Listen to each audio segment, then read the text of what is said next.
Hi and welcome back to another episode of Sprue Talk. Today I'm joined by Luke, our researcher, and Jonathan, our decal artist. Afternoon guys. Hello. Apologies for filming this on the hottest day of the year so far and the amount of studio lights going on in here. But Jonathan, you're most probably a little bit cooler at home, are you? No. No. It's absolutely boiling here at the moment and it's overcast, so it's like a greenhouse. Wonderful. So I thought first thing we'd do is cover off a couple of the new products that have just landed, some products that are due in the next few weeks, and then we can talk all things decal schemes, why decisions are made, what comes first, chicken or egg, and then I'll go from there really. So the first thing then, so this week we received 4 new products. The first being Hms Devonshire, which is a reissue of a vintage classic ship. So that's now out and available on our website and all good stockists. The second reissue is our 1/48 scale Navy Lynx with new decal scheme. Yeah, 3 new decal schemes. 3 new decal schemes. Yeah, first time it's been out since the Lynx was retired in 2017. So it's got a nice retirement scheme on the front. Yep. Do you enjoy those decal schemes, Jonathan? I did. They were tasking, but I enjoyed them. Good. We can't make them all easy for you. And then we've also released a couple of 32nd scale figure sets as well in the last week or so. And then coming up in the next few weeks, we've got the Spitfire Mark 22, F22 coming through. Which is not a new tool, is it? It's not. It's just reissued. Just reissued. Reissue with new schemes. New schemes on it. Yeah. And HMS Fearless, which is another vintage classic re-release in the obviously HMS Fearless markings.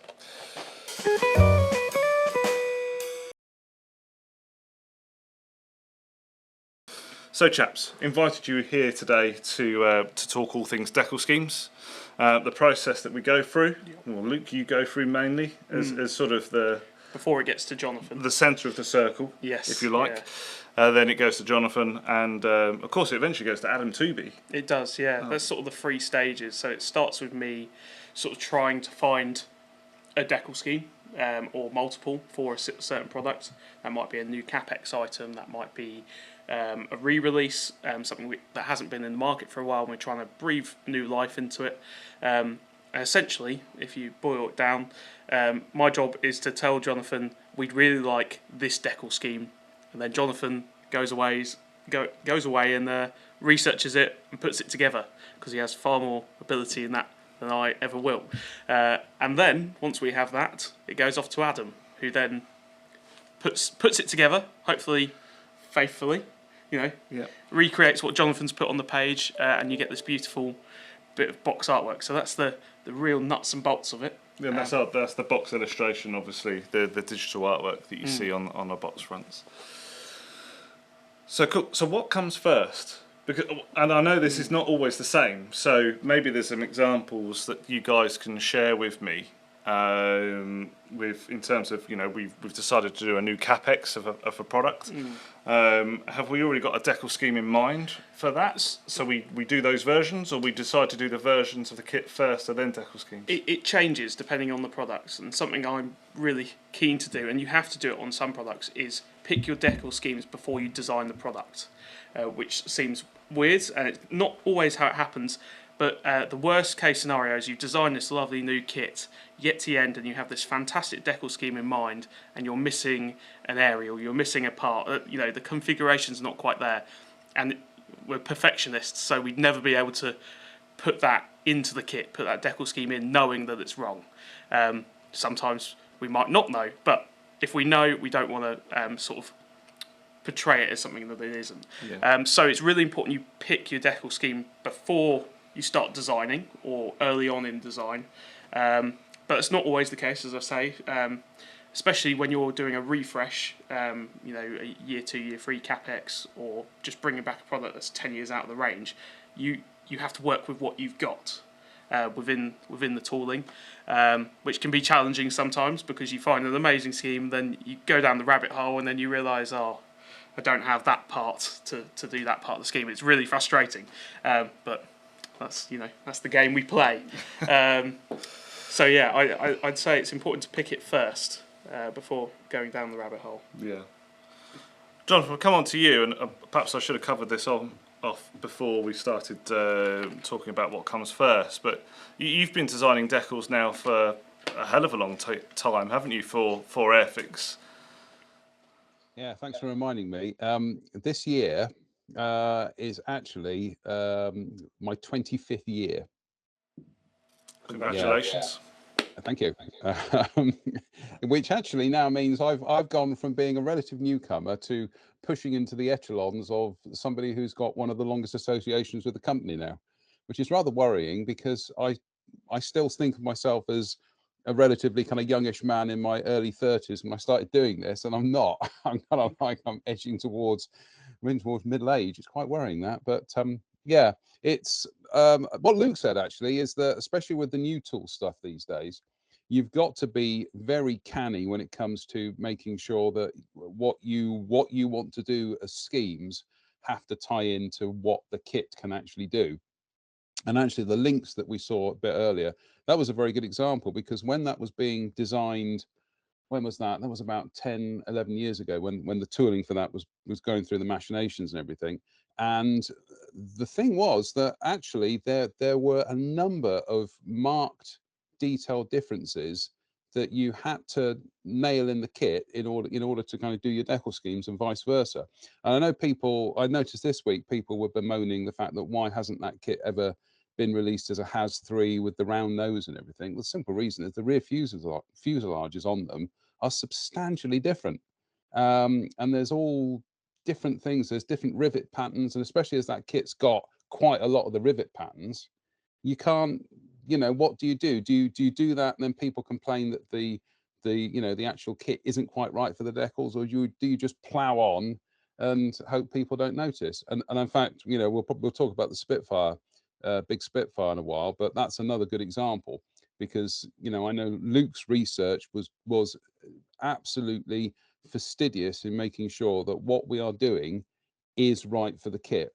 And the Spitfire, there are so many little design quirks and little detail quirks. Yeah, I can see Luke's nodding away there. And it's all down to things, did this one have the right blisters, the right gun sight, the right carburetor, ailerons, all that kind of stuff, But yeah, it's it tends to come from a central brief, especially with the new stuff. With the older stuff and with the reissues, you kind of like where you are with it. So you kind of like you're then trying to make literally round pegs fit into square holes. It's it's a relatively straightforward process. Relatively. I guess that's always one of the challenge with the helicopters, particularly the Lynx and others. The Merlin that we released, the 48 scale Merlin, many moons ago, around the same time as the Lynx, I seem to remember. About a year later, yeah. Yeah. Why don't you do a jungly version? Well, it's just so different. It's so different. Helicopters, you can bolt whatever you want onto them within reason. So you've got this constant battle, and Jonathan was saying, do you push the limits of what's in the kit or what's not in the kit, and say, oh, we'll put a HAS-free scheme in there for those that are bemoaning it that it hasn't got one. But again, we're perfectionists, and we can't do it because at the back of our heads we're saying, well, no, that's not on there, that's not on there, and yeah, it just doesn't compute for us.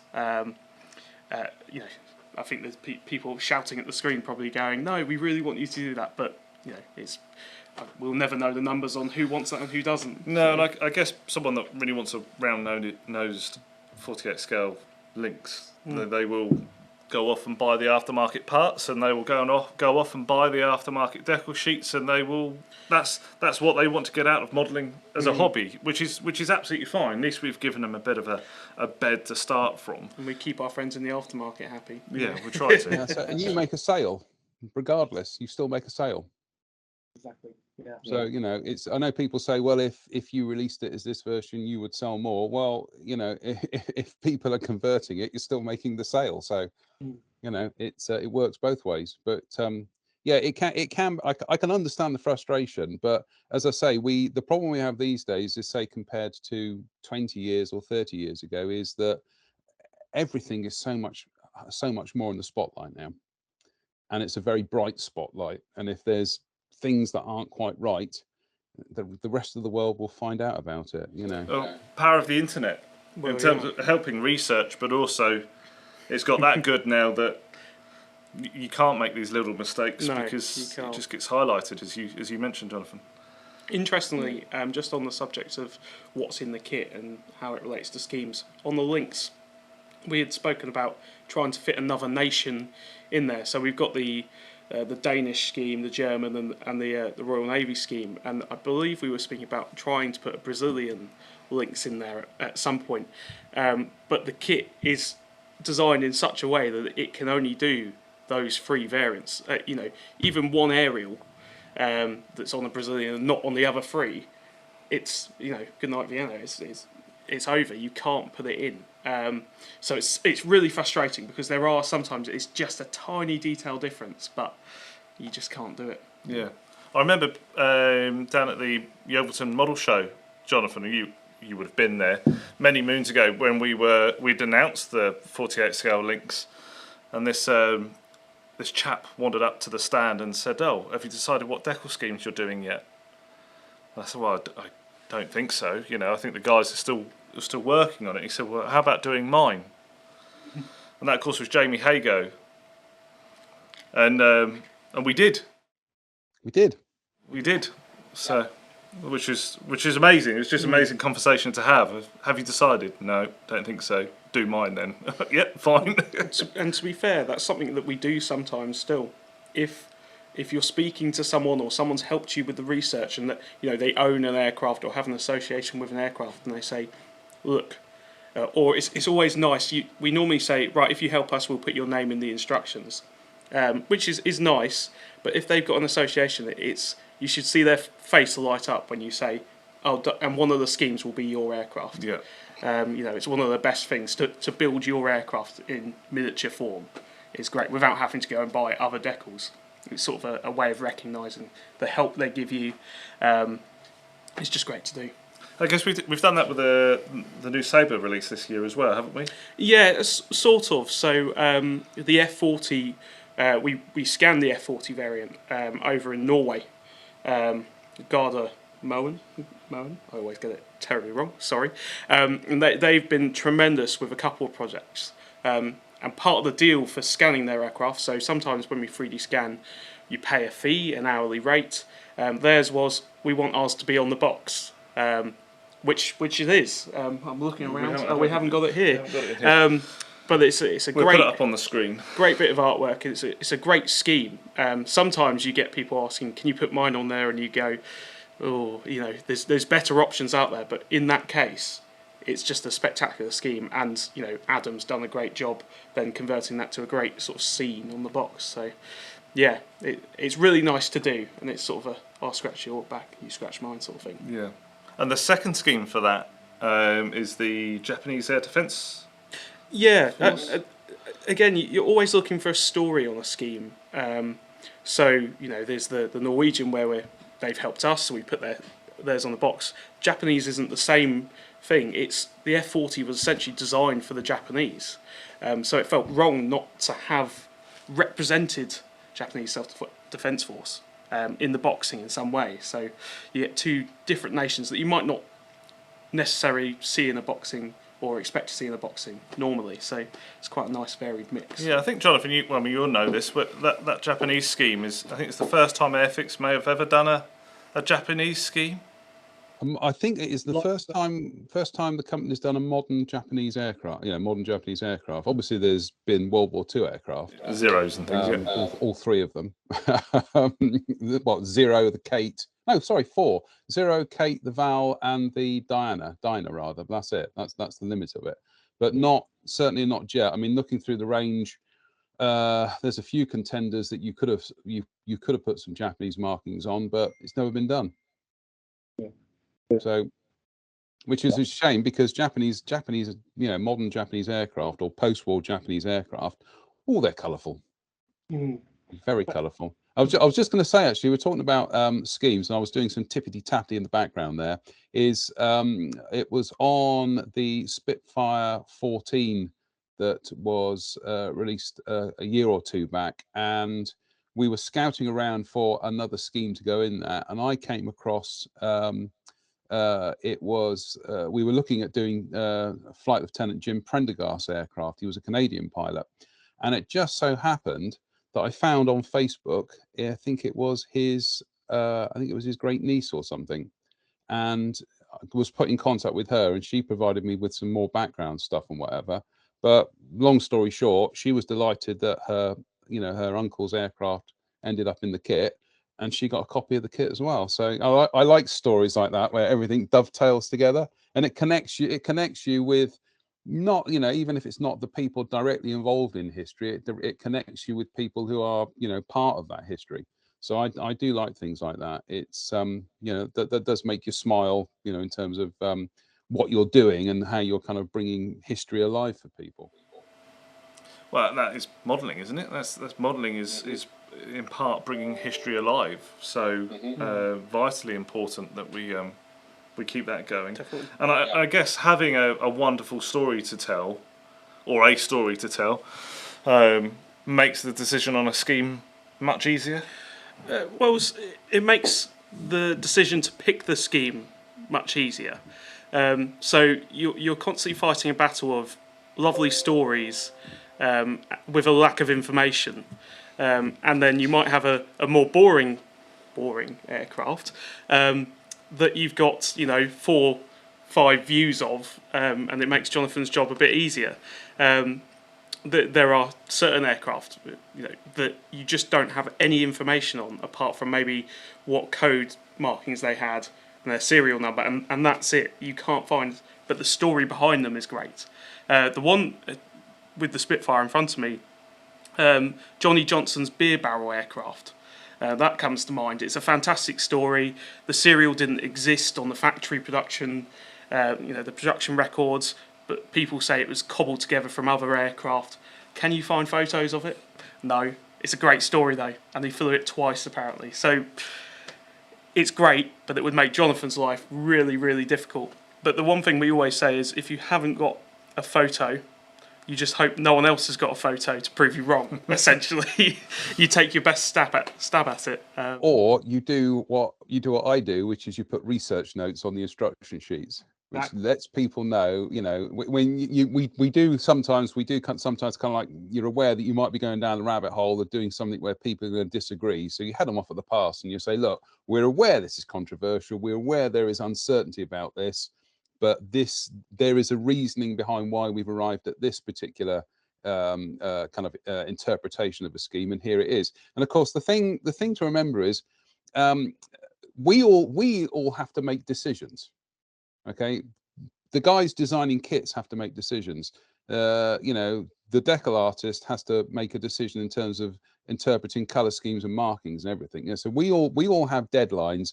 We all have to make decisions. Whereas kind of people floating around the internet, they've got an ever-moving deadline where they can be proved to be right. You know what I mean? And it's just they don't actually have to make a decision at any stage, but we do. So of course, the moment you do decide, well, actually, we think the codes on this aircraft were, they were this color rather than this color, somebody's going to pop up and say, no, they weren't. They were the other color, and you're just like, right, fine. What can you do? It's worth mentioning, I guess, that we do use a number of people, organisations, various people in the IPMS. Well, it's the same as when you're doing a kit. I've had people say, "Why don't you talk to people?" We do. You want to have as many sources of information. If they all agree, great. If they don't agree, that's when you start. We start earning our money. You want to get as many references as you can, and then start to pick apart. And you have to play detective a lot of the time. And it's the same for picking schemes and actually putting them together. Yeah, it's that balance, I guess, isn't it, between letting asking the world for research info and then not telling the world what we're working on is always quite tricky. But we've been doing this for quite a number of years now under the Hornby banner, and we've got quite a number of reliable sources and trusted sources, should I say? Confidence. The one scheme that came to mind again on Spitfire, the one in the actual kit, talking about the research notes, Jonathan, is the US scheme. There's a bit of debate over whether it was sort of desert colours or the more temperate scheme. And I've had people say, look, I've got definite proof that it was the temperate scheme, and they show me a black and white photo, and you go, well, it depends on how you're interpreting that. So you put the research note in there because we're aware, and you have to fall down on one side or the other. We can't just put an extra layout in to account for it. And if you're that worried about it, you've probably got the ability or the know-how to correct it if you think we're that wrong. So the research notes play a big part in what we do, really. Yeah, well, we've spoken about the cost of the single decal sheet before on Sprue Talk, and in some cases that sheet can cost us just as much as the plastic in the box as well, which is it's crazy to think about. So you're quite right to mention that, and space on that sheet is a premium. Well, especially with the Spitfire, is it the biggest decal sheet we've done, Jonathan? One of, definitely. It's going to be one of. We tend to work to kind of set sizes by cartograph because of how cartograph can then galley the sheets up into multiples to print. So that again, if you can do them to a regular cartograph size, it's an instant cost saving because you're not going over it and whatever. Sometimes sometimes we have to come up with custom sizes, but so long as they are one of the dimensions that cartograph give you, it doesn't cause too many problems. But it's one of the largest. I think the largest was probably the Vickers Valiant sheet. That was huge. But this one, I think this one is the biggest size that cartograph can print. And then we've just had to kind of like squeeze everything in there, really. all five schemes. Adding the Johnny Johnson scheme in, I know we had quite a few conversations about it because we had EM398 in, and then when it got revealed in January when we did the Spitfire launch, we'd gone a slightly different direction with it, and obviously a lot of people saying we want the Johnny Johnson scheme. I seem to remember Jonathan being one of them as well. Well, there was yes, yeah. So it makes sense to put it in, but it was kind of we really had to squeeze it in there. It was a real struggle from what I remember, but it was great to then. I think it came out of Workbench last week, or it went on the website. Week, yeah. So it was great to see the reaction of people saying, "Yes, I'm going to build that. I'm going to." But not just exclusively Johnny Johnson, but people are quite happy it's in there, and I'm happy that we managed to squeeze it in just. And that's not. Sorry, go on, the Johnny Johnson one is another good example of people will disagree. Is the maple leaf, is it green or is it red? Yes. Under the cockpit, and it's like, well, we've put both in, so choose one. It's a tricky one because I've read a very, and again, here's another good example. I read a very good article the other day which has just been published. Literally 3 months after I finished the artwork, and an article gets published and it kind of like it sheds a little bit more light on it, and you think, okay, perhaps you could have gone with one color iteration. But the number of times that happens, that a kit gets everything's buttoned up, it gets printed, it gets released, and then an article gets published and somebody's found a new bit of information, and you're just like, oh, if only I'd known that a year ago. But I think the key thing is it's not for want of trying. And I've occasionally come across this kind of weird notion that somehow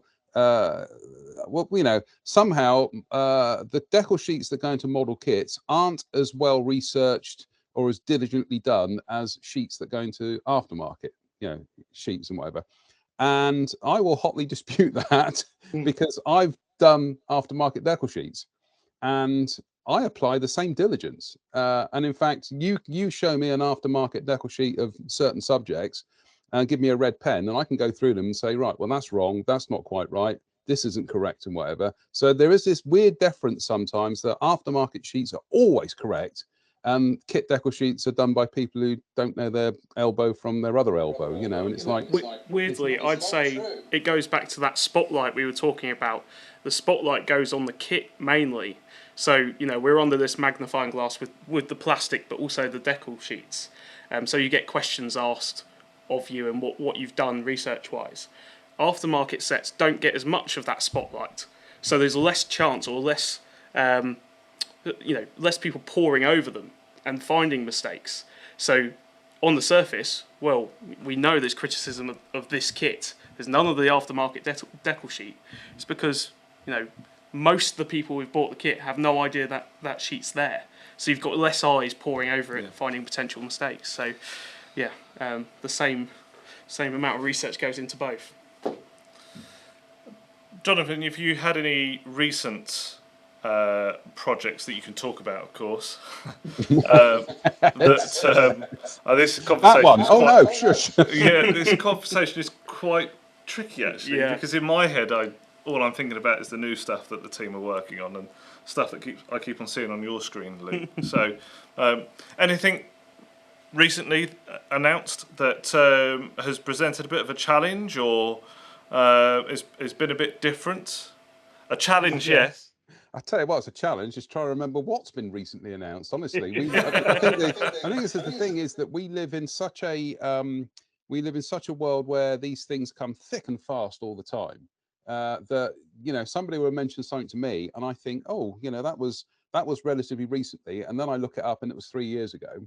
Or I think of something and I think, oh, that was, you know, I finished that job off ages ago. I look on file, and it was like last week, you know, and I'm like, oh, blimey.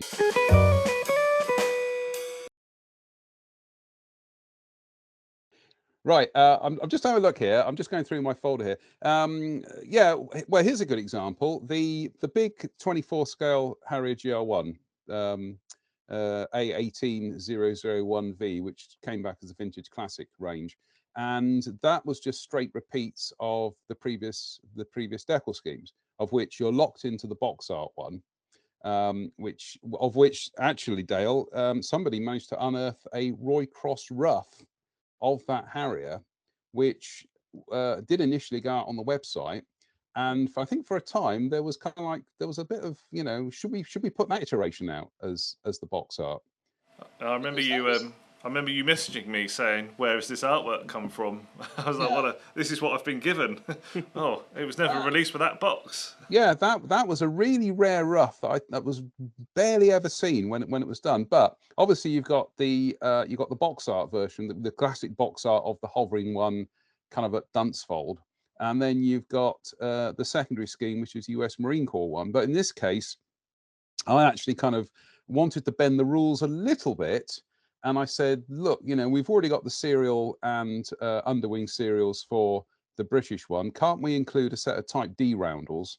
And then for the first time ever, we'll have, you can do the big 24 scale Harrier, but you can do it in the early shiny schemes, you know, with the, with the red, white and blue roundels. So that was an instance where we were able to kind of like enhance a vintage classic kit with a small addition. And we squeezed it into the decal sheet somehow, but that was a good one because I have a strong affinity to those very early Harriers, being old enough to remember when they were flying around. And I'm just having a look here. We've got the the Beagle Basset. Oh, there's a story. That one, I found out that there was an aircraft actually parked up somewhere in London in relatively original markings as per the kit. So I rather diplomatically got onto the airport and spoke to somebody, and I said, could you, is there any chance of getting some more photographs of this aircraft? And the chap I spoke to said, yeah, no problem. And just went out with the camera and took all these photographs, and it was like, thank you very much. And it was only after, the kit was announced, I was able to come back to him, and I said, well, I said there was a good reason, and here is the good reason. So, with a bit of luck, we should be able to bung him a kit at some stage for his, as a thank you. But that was quite a, that was quite a fun one to do.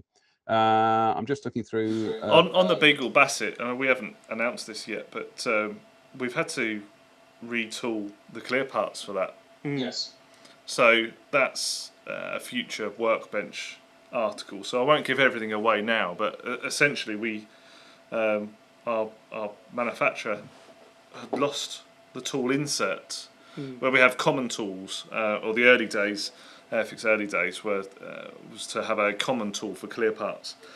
So the actual clear part tool was much smaller, and anyway, it had gone missing. But we really wanted to re-release the kit, so we've had to reverse engineer the clear parts, which has been a fascinating process just to sort of keep tabs on. Yeah, because you are boxed in. You have to work with what you've got with this surrounding plastic. So I know Matt designing it would want more location. Would want it to mount differently than it actually does in the original kit. So he had to sort of adapt how he'd normally work. But yeah, lovely little project to work on, and hopefully I know he's made a little improvement. Just a slight little improvement. But we bought one of the original releases, didn't we? Yeah, we did. Bought one of the original mouldings. But then we scanned the clear parts from the original moulding, but obviously you don't want to then scan the surrounding plastic from the original moulding, because over many cycles you get slight differences. So you want to scan the most recent release for what it's going to, clear's going to sit within. I think it was 2016 we did a kit starter, so we got one of those boxings and 3D scanned that, and then Matt had to reverse engineer the clear parts to fit within that. And it took a bit of tweaking, print out the clear parts that he designed, put them in, no, not quite right, and luckily we've got access to 3D printing, so we were able to tweak it before it goes off, gets cut into steel and moulded, because at that point changes are really difficult. So we utilised our rapid prototyping capabilities, which is new here as well, isn't very it? very new, yeah. So it's making a difference already. Anyway, more on that on a future workbench, maybe a future video with Matt joining us as well. Anyway, sorry Jonathan, we digress. Me too. I forgot what I was talking about. Yes, you got. There are a couple of other. Just going through a couple of other bits and pieces from last year. It's another vintage classic. I mean, this is. I'll cover this one in a minute, but it was the Havilland Beaver, and that was relatively. The recreating the box art scheme was relatively straightforward, albeit there were kind of minor variations in the camouflage, but I did get onto the it was the army it's the army restoration flight that fly these, and a chap there said, yeah, no problem, sent me a copy of the original paint shop drawings for the for the British Army Beavers. So that was great. I was able to put all the stencils and everything in there, because anybody who knows me knows I like to put my stencils in. And yeah, that was good. But then for the second scheme, that was a real head scratcher, because it was an American one, but photographs we had of the purportedly the one that was featured on the box art, the secondary scheme originally was supposed to be an overall olive drab US Army aircraft, and it was actually kind of included in box art for a later reissue in the late 70s. But then when I found a photograph of the aircraft, it appeared to be an overall Dayglow orange, and again, we're talking about detail differences, and it had additional scoops and things on it on the intake. So it was a case of having to go back and find another scheme which more or less fit the kit. So yeah, that was a real head scratcher, that.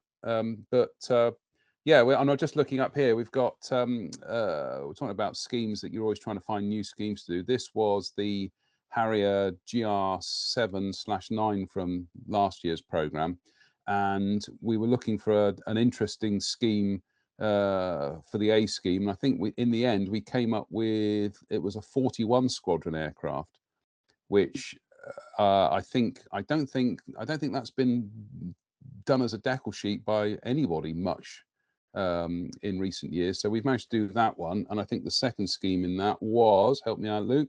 The second scheme in that was it was Michelle, one of the Herrick aircraft. Well, it completes the set, doesn't it? In fact, that was the first scheme we decided on. The A scheme took ages to decide. The B scheme, I think, was pretty much straightforward because, complete the set from 10 years ago. It seemed quite nice, but that also limited us on the A scheme more. So, I'm stretching my memory here, but the Michelle is a GR7 with, I can't remember what leading edge root extension. It's a GR7, but it's a 65% Lurks aircraft without the frog eye scoops. Yes. So it's a very kind of very kind of basic. Essentially you stick a GR5 nose on. It's that same kind of iteration. Whereas the other one is that's 100% Lurks with the frog eyes and everything. And it's an overall medium sea grey aircraft as well, rather than the two-tone Mod 95 scheme. So that's nice. It's always nice to have contrasting schemes as well. Yeah, definitely. It was, again, trying to, once you decided the B scheme, you were boxed in by wanting to do the opposite, or use your option parts. So you get very limited, and you keep finding aircraft and go, oh no, it's got 65% instead of 100%, and you go round and round in circles, and that one took a particularly long time for something that's quite a simple boxing, really, but it's sometimes the small things that just catch you out and you go round and round. And I think that's one of the things when this Harrier was released. I think this is going back nearly 10 years ago now. I think that there were people asking, well, are you going to do an American one? Are you going to do the Spanish ones and whatnot? And the simple answer to that was no, because this is a British GR7/GR9, which when you actually start looking at the aircraft, there's all these little kind of like ECM fairings and countermeasures and things that are scabbed onto the British aircraft that aren't present on the American ones. And I think anybody who may have built GR7s and 9s from other model companies will find that what they've got is really a kind of an AV8B with British markings and a British nose. They're more nuanced than a lot of people realise. Yeah. Well, power to us then. Should we go back to the Spitfire? Please. Hopefully people aren't bored of us talking about Spitfire yet, but never.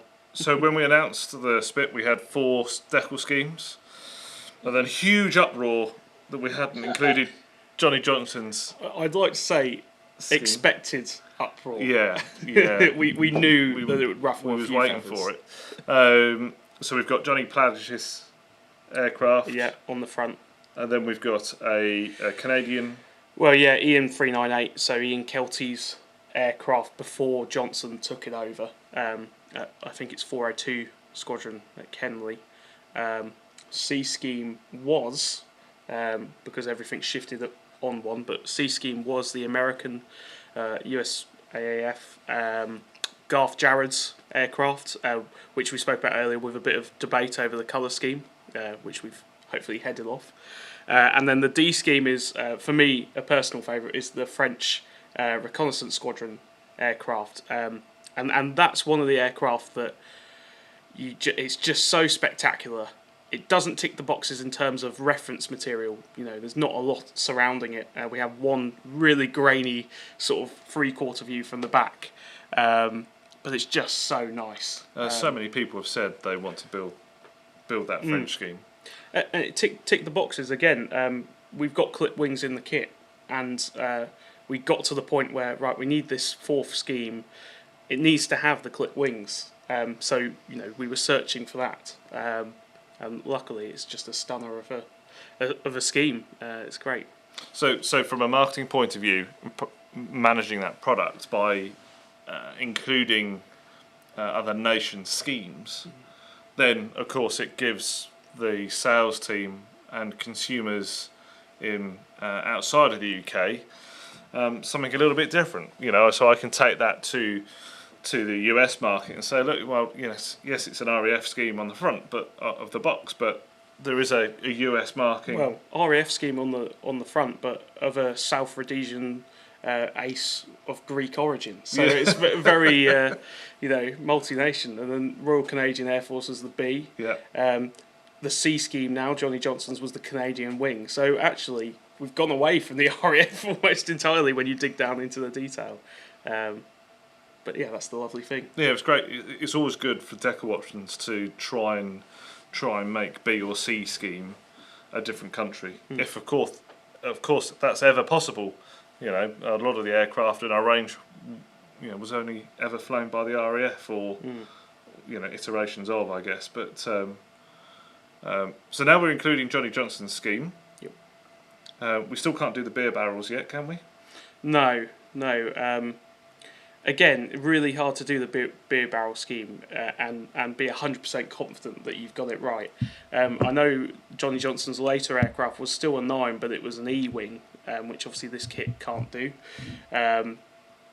No, can't do the beer barrel. You could, at some point, could look to do the beer barrels because there were 9Cs carrying beer. It wasn't just Johnny Johnson doing beer runs. So, it's a potential thing for 10 years later. And to clarify, why did they strap beer barrels to the bottom of the Spitfires?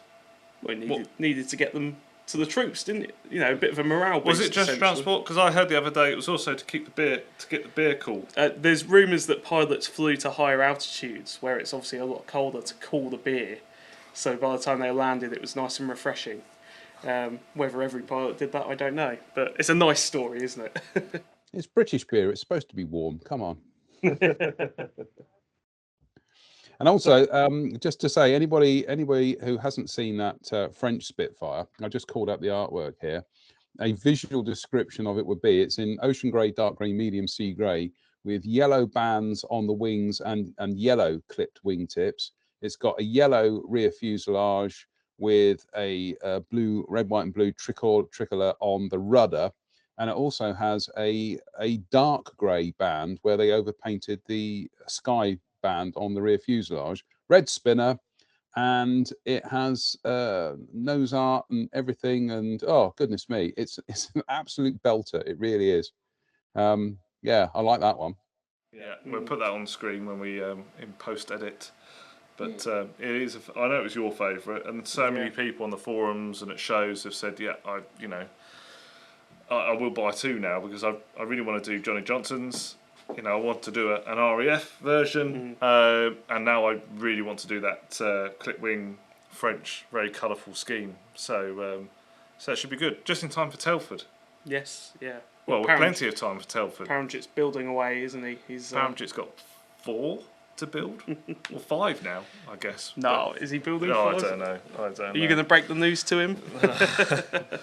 I was going to say that this thing about including kind of overseas schemes is always been something I'm massively keen on, because being a modeler who grew up with Matchbox kits back in the early 70s, and to a slight degree Frog as well, but Matchbox were always very hot on including what I call weird schemes in their kits.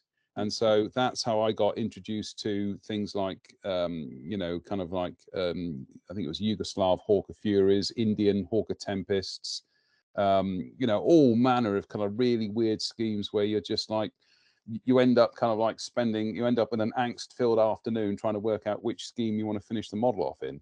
And I've always liked that, because I think anything that if it piques the modeler's interest and makes them suddenly go, oh, I never realized they flew this particular aircraft, or I didn't realize that, that color scheme ever existed. I always think that's great. I'm very much in favor of, you do the obvious kind of like crowd pleaser for the A scheme, but then you just throw in something really mad for the B scheme or a C scheme. I think we've got a Portuguese bow fighter from a year or 2 back, and that's absolutely mad, that is, but that's brilliant, So I like things like that. And I know we've done, Romanian aircraft. I think we've done Romanian and Yugoslav 109s.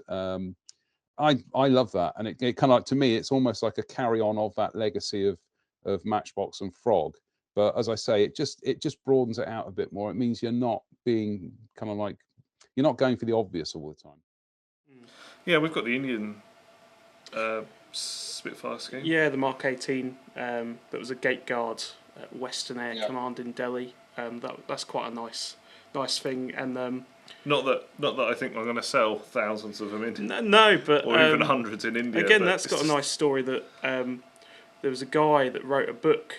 I was speaking to a bookshop owner, and he said, "Oh, I know someone that knows about Indian Spitfires," and he'd written the book on it, quite literally. And he gave me his number, and I got hello from the other side, and it turned out that he was really high up in the Indian Air Force, something like the second highest rank in the Air Force. Oh, yeah. Runs their museum over there, but was a test pilot flying mainly Eastern aircraft, because there were sort of two streams, and hearing some fascinating stories, and he was providing me these images of the aircraft that was on gate guard when he was at Western Air Command. It was just incredible. Yeah. Lovely. Yeah, amazing. Sorry, go on. I was going to move on to the Buccaneer, unless you've got something else to cover off there. I can't think. No, I probably will, but we'll jump back to that. Okay, so next, the Buccaneer, and we've got a box behind you, Luke. But as we talk about various artworks and bits and pieces, we'll put them on screen. So, how did we get to the decal options of the Buccaneer? Because I imagine it's quite limited based on you've got the mark. Well, simply, dark blue, or dark blue, but extra dark sea grey. A lot of people say, why don't you have the white underside, the white belly aircraft that you see on sort of early 60s Fleet Air Arm aircraft, and it would have been great to include, but this was one of the first things we jumped in for. Right, we can get a bit of variation. It's always nice to have contrast in your schemes, but you can't, because the bits aren't in the kit, or they are, but only if you sand them away. So the aircraft, the S2 was in service when there was a white underbelly. But they didn't have the noise reduction fairing just in front of the air intake. So we can't, in our right mind, sort of put in the scheme that we know. There was never ever any overlap. I believe there was one aircraft that was a test aircraft that might have had them, but no mainstream service. So straight away, we'd sort of hit a stumbling block, and we knew it wasn't going to be easy to get that variation. Again, trying to tick parts off the option list in the kit. It's an S2C/D, so you need to do a Martel capable Buccaneer, and that was always going to be the A scheme, because it's great to see missiles on the front of something. It makes for a great bit of artwork. So straight away we're limited to 809 Naval Air Squadron, because I believe they were the only operators of the S2D, and it's sort of past 1975 when they were equipped with Martels. So you've got a very limited window, because soon after that they all started getting palmed off to the RAF.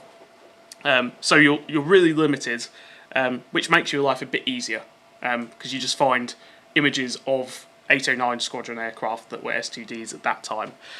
Finding the other three is then where you hit a bit of trouble. And the way we get variation is looking at what other squadrons, what other markings we use. So, going across the ships, Hms, Lossiemouth, obviously not a ship, but a naval station, and also ticking off the option parts again. So, trying to get the early Homer pods onto a scheme, the two little things at the end of the wingtips,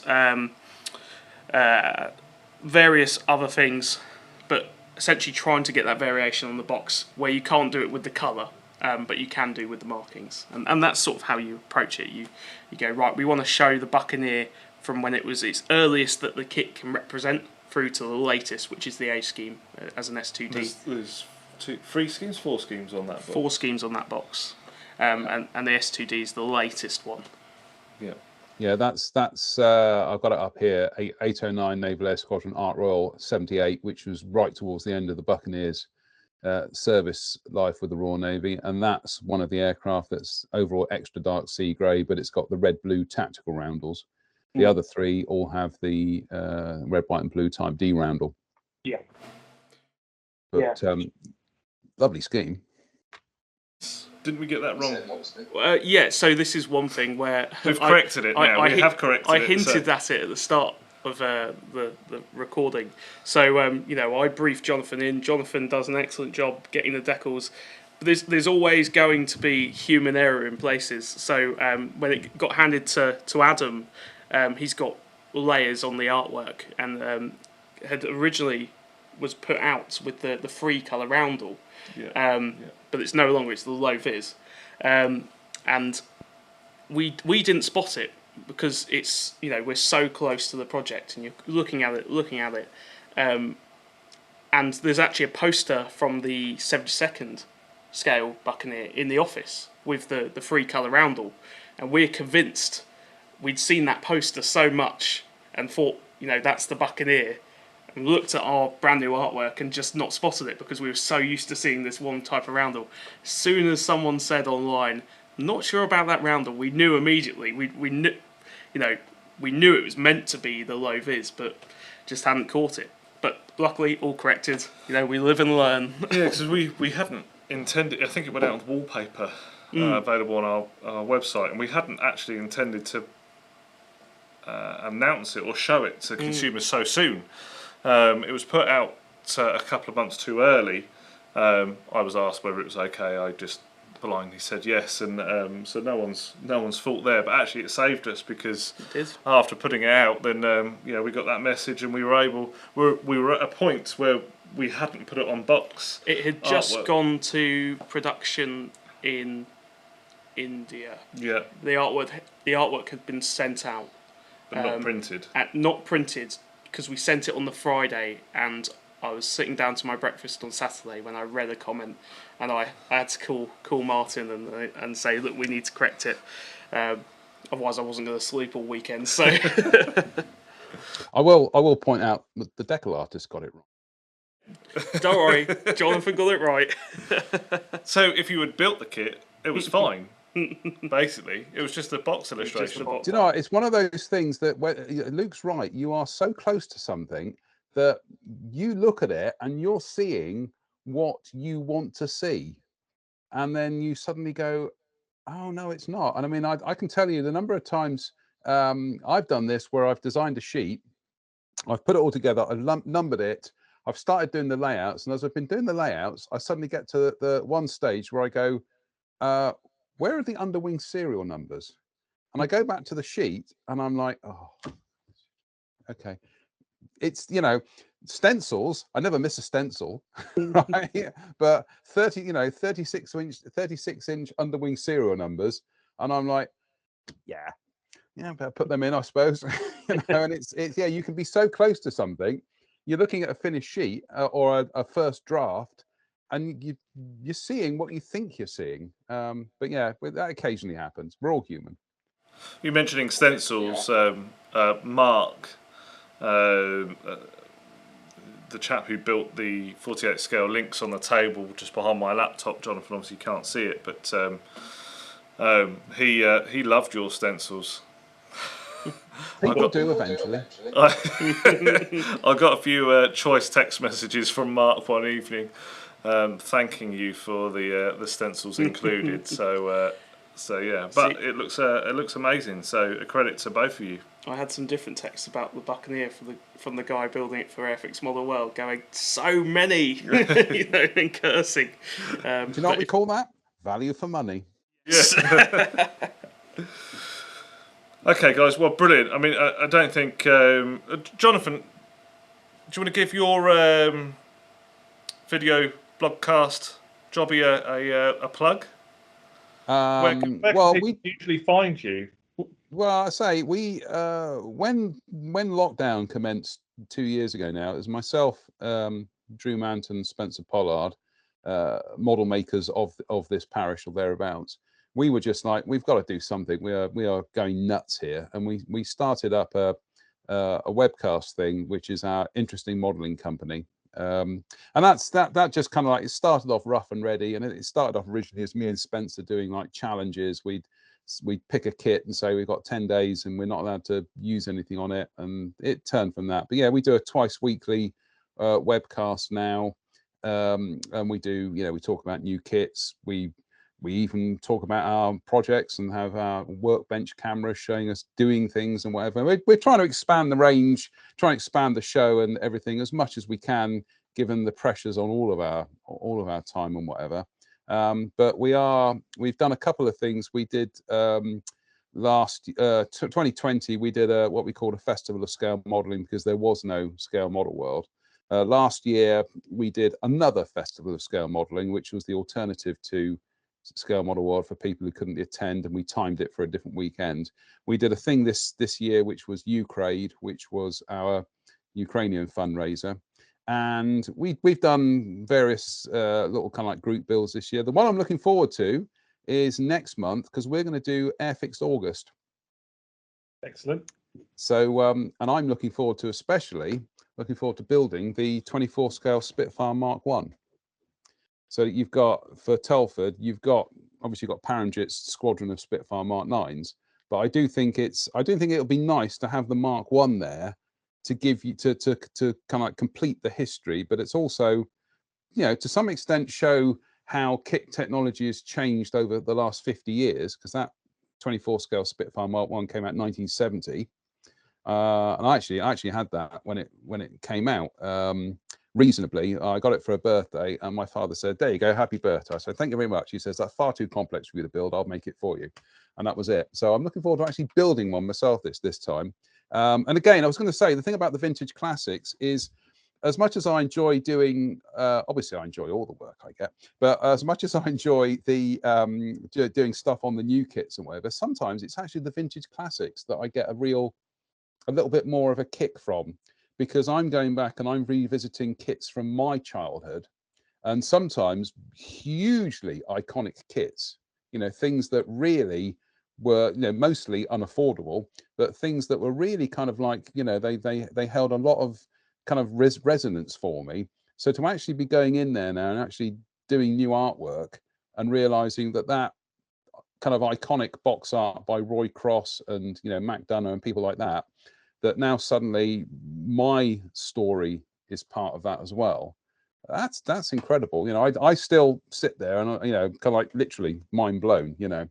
And I think the best illustration of that, and I will mention dear old Daryl Burge. It was when we were doing the Angel Interceptor. Yeah. This is going back 10 years. And again, you know, to do the Angel Interceptor from Captain Scarlet, you know, I'm a massive kind of Jerry Anderson fan. So to actually be going in there and doing new artwork and everything like that. And one of the things was, there was talk about getting Adam Tooby to do new artwork, you see. And I fired an email off to Daryl and Simon, and I said, you know what? I don't think we should. I think that Roy Cross artwork is so iconic. It's so much part of that story. You don't mess with it. You keep it as it is. So that ended up staying as it is. But I do remember then getting an email from Daryl when he saw the artwork proofs, and he just went, "How many colors on that roundel?" And I was like, 11, Daryl. And unfortunately, because it had to be signed off by ITV Marketing, ITV International, they weren't going to let you get away with a Spectrum roundel without having the 11 colours on there. So probably the least profitable decal sheet Airfix I've ever done. But that was quite special, that one. I really did enjoy that one. And every time I see anything to do with the Angel Interceptor, I think of Daryl, as I do frequently, and just him going, "How many colours?" Sorry, shoot me. And of course, it was Daryl that sort of spearheaded the vintage classic range. I understand as well, which has become a lovely little subcategory within our catalogue. You know, takes some managing, and we've said this before. You know, they're not limited edition products, but they are limited runs. So it gives us an option. It gives us the choice. If we ever need to go and run another batch or so, we can do if it's sold really well.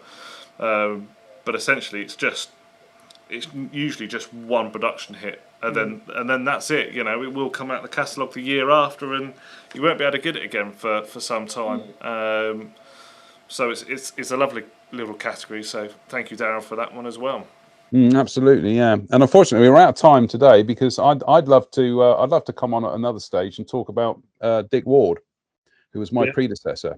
And again, there's so many things I can talk about, where talking with the big Harrier, that the big 24 scale Harrier, that was the first model show I ever attended, where I picked up a magazine that dealt with Harriers, and that's where the Harrier got into my blood.